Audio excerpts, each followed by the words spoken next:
E aí, pessoal, já pararam para pensar como seria o desenvolvimento de uma cidade pequena do interior se uma ferrovia...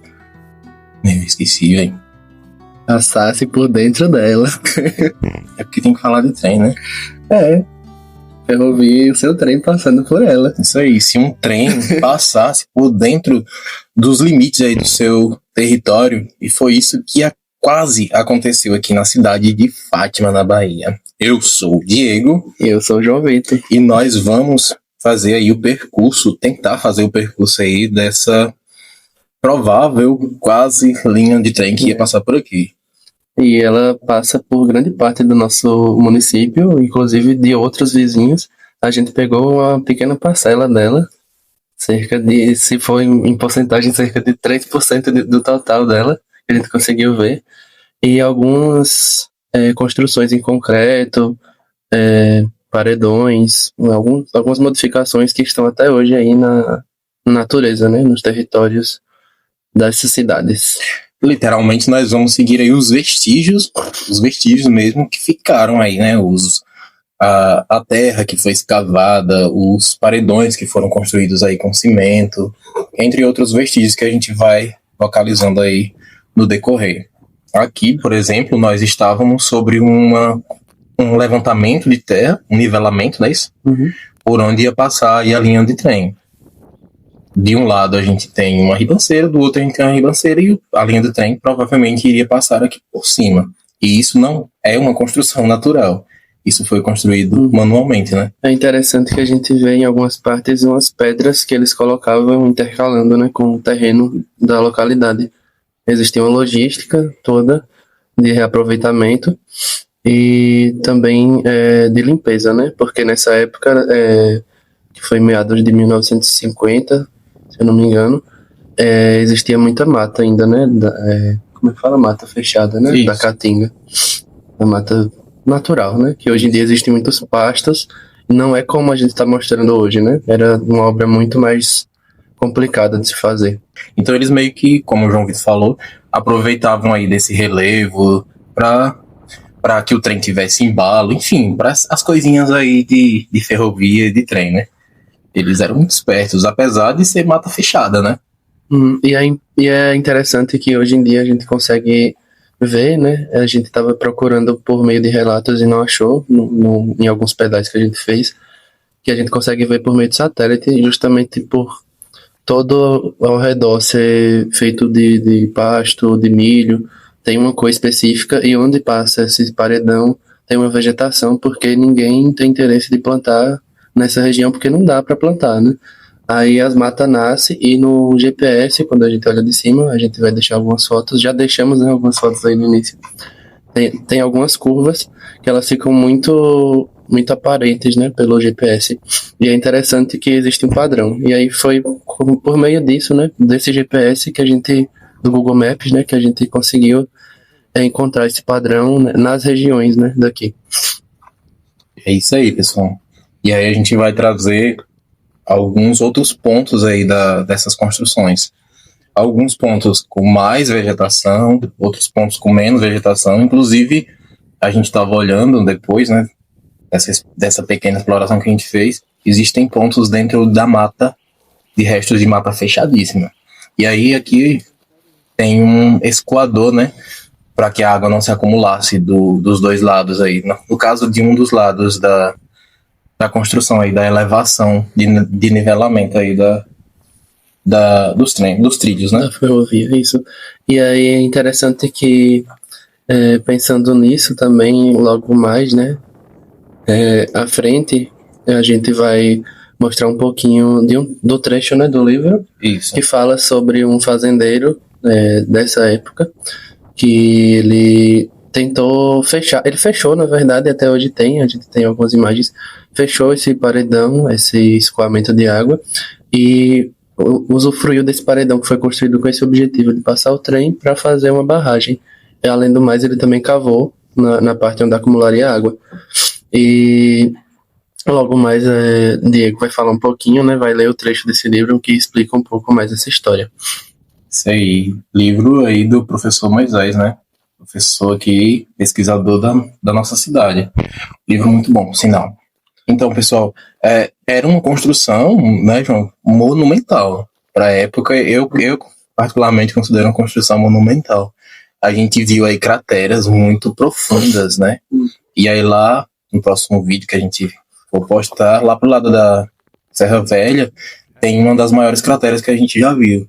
E a gente ficava, pelo menos eu, ficava o tempo todo me questionando, caraca, como é que eles conseguiam cavar isso daqui, velho? Mas não era do dia pra noite, né? E não era sem esforço, e não era sem sacrifícios de algumas pessoas também, né? Tem muitas partes nebulosas por trás aí da construção dessa ferrovia que nós nunca vamos ficar sabendo, mas aí a gente vai atrás das partes que a gente pode saber, que são os vestígios, né? Como vocês estão vendo aí nos vídeos. São crateras de cerca de algumas de 2, 3 metros e suposições, né? A gente tem algumas imagens que parecem ser mais ou menos 8 metros e hoje em dia as pessoas usam para botar caixa de abelha, né? Utilizam, eu imagino, por ser uma região que não passa muita gente, né? Não tem estrada e é bem isolada. E aí usam dessa forma hoje em dia. E aí é bem interessante olhar também que são muitas vezes pedra, né? Uma parte que tem muita pedra. E isso tudo era feito de picareta, né? Não existia aquele maquinário que a gente vê hoje, né? De retroescavadeira, caminhões e tudo mais. Então, essa obra durou alguns anos, mais de 5 anos, e era simultânea, né? Existiam vários trabalhadores de Salgado até Jeremoabo, que era o objetivo. E grande parte desse percurso foi cavado, foi feito, mas não chegou, né, até os finalmente de colocar o trilho.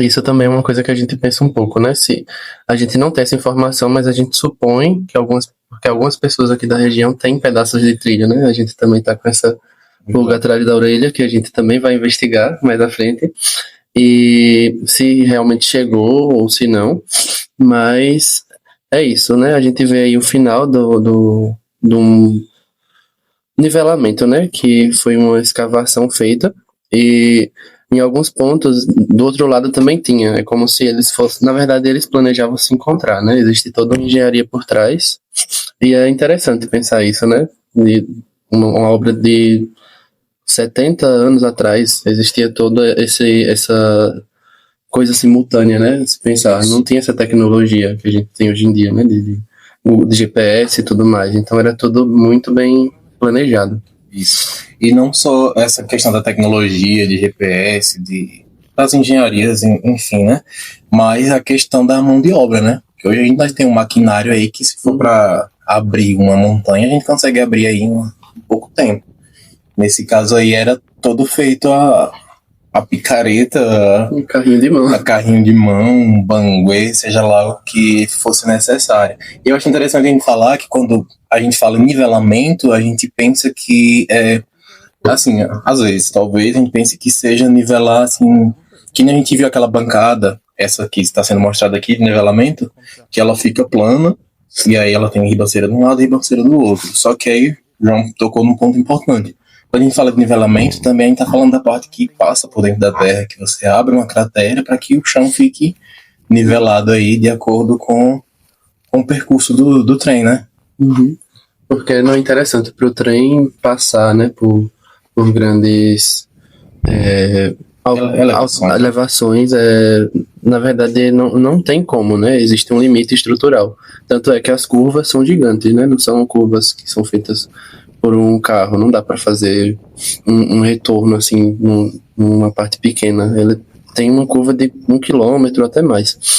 E todo um limite estrutural e de peso, né? Tudo pensado de acordo com isso, né? Com toda a carga que o trem for levar. Exatamente, porque quando a gente está pensando, né, em trem, ferrovia, qualquer gasto de energia desnecessária aí pode acarretar num atraso, num problema aí futuro. Então, inclinações ou curvas muito fechadas não é interessante, né? Tudo é pensado justamente para otimizar aí a energia gasta pelo trem para que ele cumpra a sua função, que é chegar nos lugares, né? Vou mandar cadeia.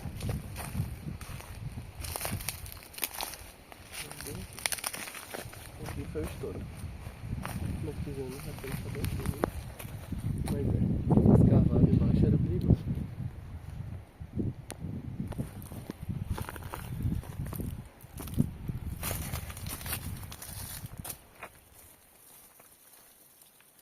E aí a gente vê aqui a construção, né, que foi feita aí para o escoamento das águas, né, sobre os trilhos, não é isso? Um paredão, né, de nivelamento. Isso. E aí nós trazemos aqui um trecho do livro do professor Moisés que fala um pouco sobre isso. É curioso também que dá para ver ela em todo o seu comprimento, justamente pelo motivo que ele vai apresentar agora, né? Nas Exato. outras a gente só consegue ver uma ponta e outra. Em meados da década de 1990, o pai do atual proprietário Antônio Correia decidiu fazer uso da abandonada estrutura de bancada de nivelamento, isso aí que a gente está vendo no vídeo, para a construção de uma barragem dentro dos limites de suas terras. Para isso, mandou fechar a passagem de escoamento de água construída pela empresa, com o objetivo de que, ali uma vez bloqueada a passagem, as águas resultantes das chuvas ficassem acumuladas conforme se pode comprovar aí nas imagens que a gente está vendo, né? Que mostra uma das estruturas de concreto que ainda podem ser vistas em meio ao mato na propriedade de Almir Correia. E assim ocorreu. Entretanto, a primeira chuva forte trouxe uma quantidade de água bem maior que o volume possivelmente calculado pelo agricultor, o que ocasionou o colapso da estrutura, que evidentemente não foi projetada para essa finalidade. E a barragem, entre aspas, se rompeu, causando diversos prejuízos materiais a ele e a vizinhos mais próximos. É claro que ia dar ruim, né? Uma estrutura que foi feita aí para escoamento de água ia servir como barragem, para segurar uma quantidade enorme de água. Poxa, né? Correia aí, vocês vacilaram, né? E aí na imagem dá para perceber, né, que essa estrutura era para ser aberta, naturalmente aberta, né, para obra de escoamento de água e tá toda fechada por concreto. E aí aqui a gente está indo para a última parte, na verdade, do nosso trajeto aí nesse dia, né? Da nossa trilha. Na trilha dos trilhos, né? E aí é uma parte que também ali perto da Fazenda dos Correios, não é isso? Rio Velho, já é mais pro Rio Velho, é no território da Agostina. Perto do Rio Velho, não é isso? Isso. As mediações. E aí aqui é uma parte da curva, né? Que aí a gente pode colocar a imagem do mapa depois. É uma parte que o trem faz uma curva sinuosa gigantesca, né? E aí a gente não chegou até o final. Porque tinha muito mato, né? Era dentro de uma roça, toda aberta, dá para chegar tranquilamente de moto. Mas na outra parte já passa por uma serra, a gente dá para ver pelo GPS, né? Pelo Google Maps. E dentro dessa mata, que é bem fechada, a linha Agostina, também me parece que é um pouco cavado, né? Isso. Dentro dessa serra, como se fosse para cortar mesmo. Ou seja, eles iam cortar não só o chão, né, se fosse necessário, mas também abriram um caminho aí através da mata, que eu acredito que é uma mata muito, muito densa, né?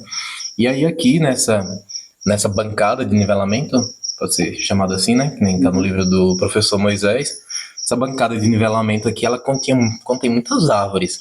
E eu acho isso um ponto positivo aí que ficou dos resquícios, tanto para a gente encontrar esses resquícios via Google Maps, como o João Vitor fez, para rastrear, e ele rastreou quase centenas de pontos aí até perto do Sítio do Quinto, fez? Foi, tá no território do Sítio do Quinto, e de Lagarto até o Sítio do Quinto tem alguns pontos que a gente consegue ver, inclusive pela BR que liga, né, o Lagarto até Fátima. Indo para Aracaju a gente consegue ver algumas coisas. Isso fazia parte da mesma ferrovia, não é isso?